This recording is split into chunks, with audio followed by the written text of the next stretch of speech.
Hi, I'm Brian, Service Manager at Whole Latte Love, and today I'm going to show you how to do some service on the joystick style steam and hot water valves on Bezzera machines. So yeah, pretty much any Bezzera machine that's got those lever valves, right? Yep. Even the Matrix and Duo, they look a little bit different, but when you actually take it out of this casing up front here, it's the same valve. So everything you learn here is going to apply there.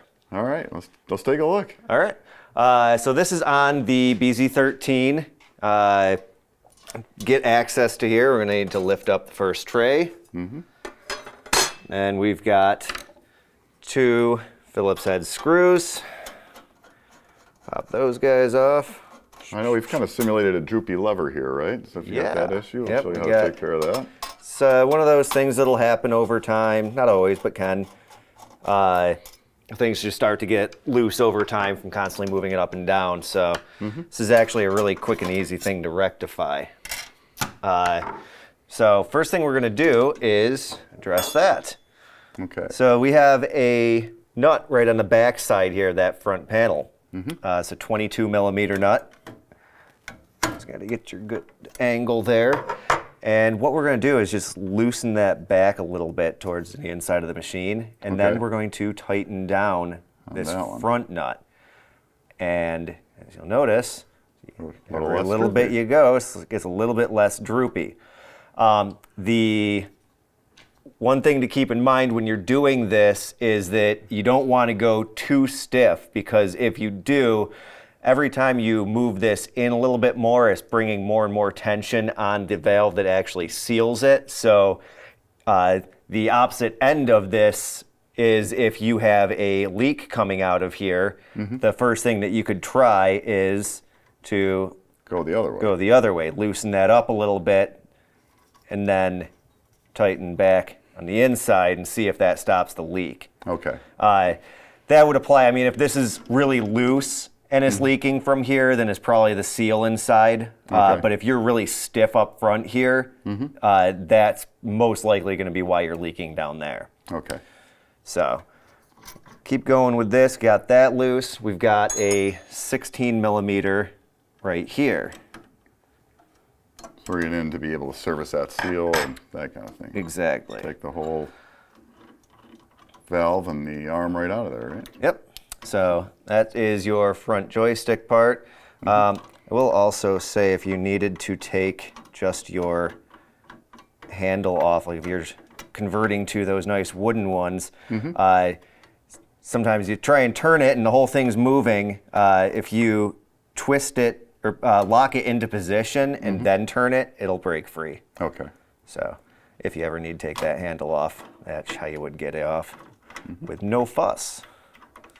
Okay, so we take that off, finish just connecting our 16 millimeter there, and then just gotta wiggle it out, and then we just pull everything up through there. So first thing we'll talk about is our steam wand. This is, the fitting on here is like just somewhere between a 21 and a 22, called a 21.5. So you can use, if you have a 21.5 or just a spanner or something like that, but usually the 22 works as long as it's not like corroded on or got scale in there or something like that. Okay. So you take that off, you have this Teflon cup here. If you are feeling a lot of grinding going on in here, it could be that this is dirty. These Teflon ones have really good slide to them.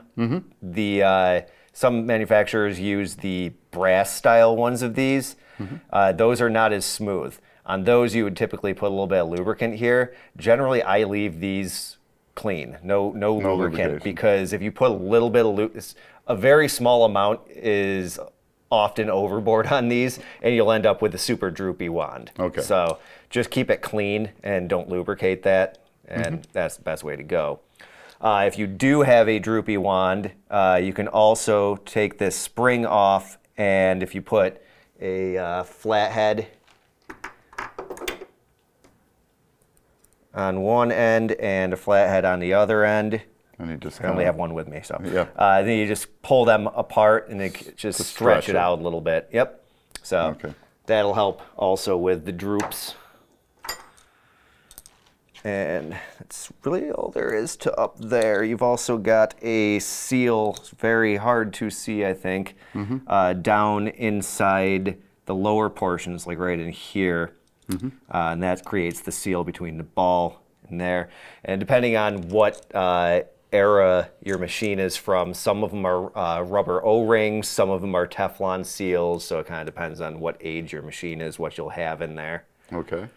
Then you will also have the Teflon seal up at the top there. So if you're... The white seal there is, yeah. Yep. So if you're getting a leak from in between right here, then it would be that seal.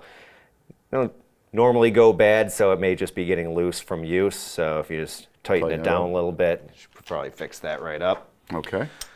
But like I said, I had this on here. It didn't take very much of anything to break it free, so it's really only a little bit more than hand tight, and you still got a good seal.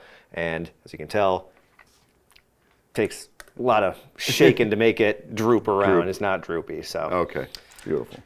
All right. So now, if we want to get in here to actually work on the seal, what we need to do is, first of all, just like how we removed the handle, we need to kind of lock that inner shaft in place.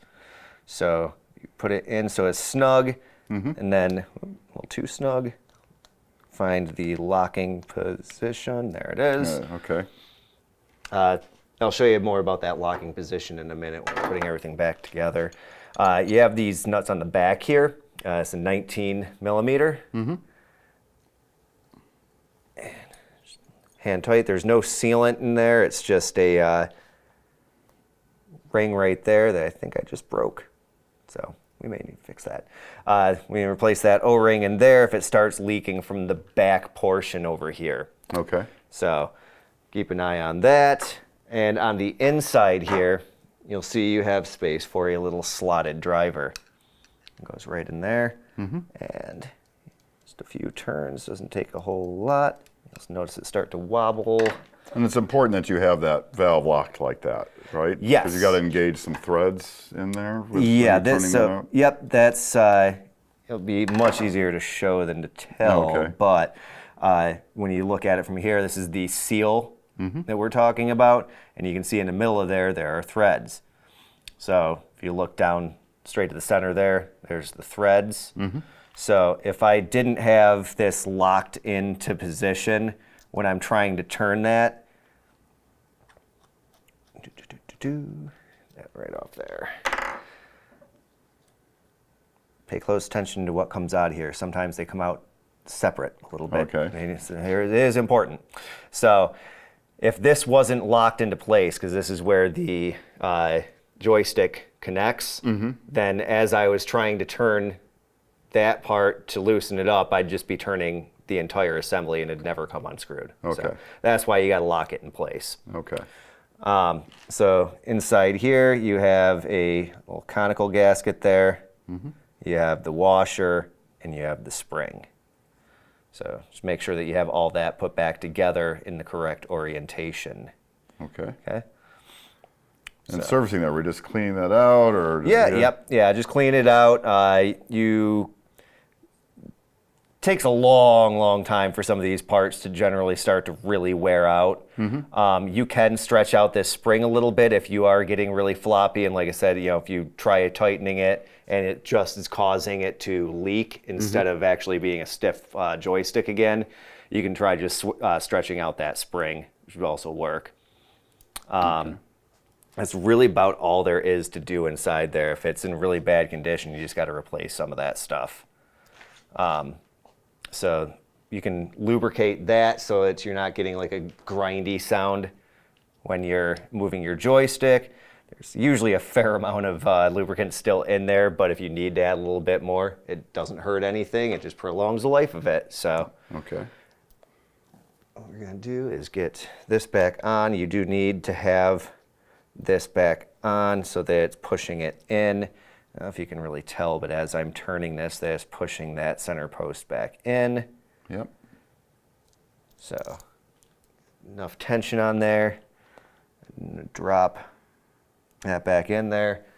It's one of those things you can't really mess up which way it's going because it's threaded down or slotted up, and you can't screw it in if it's upside down. I like it when they make it easy on you like that. You can't possibly mess this up. And it's not just a figure of speech this time. That nice and tight. It's going to feel like it keeps going because it eventually will. Just going to spin. Yeah. Okay. So don't worry about that. It's been turning this thing for 3.5 hours. Why isn't it tight? Yeah.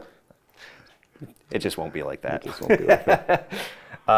So then next part is getting the back end back on. Like I said, inspecting that O-ring. We are going to want to replace ours. Okay. So keep that in mind, Mark. I'll get you a good deal. Don't worry. All right. Thanks. Then just tighten it down. And like I said, because it has that O-ring in there, you shouldn't need to go on super, super tight. Just good and snug. Okay. And then we need to take the front back off. Slide back into position. Right out the front. I always like to at least get the backside started first, just so it's holding on for me. Also gives you a good idea, once you have it finger tight, you have an idea as to where it naturally wants to sit in there. Because one thing you don't want to be doing is pulling on that pipe too much. Okay. Now we're doing the steam side, but the hot water side is identical. Yep, 100% identical. Everything we did here. The only difference, obviously, is that your actual hot water wand is a hot water wand. So you have just the difference of you have your aerator, that green part there. You have a seal there. And yeah, other than that, it's basically the same.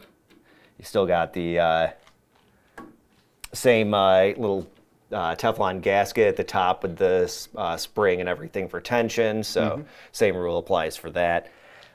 Far less common to need to do that on this side just because a lot of people don't move their hot water wand, especially these stubby ones, nearly as often as they move their steam wands. So.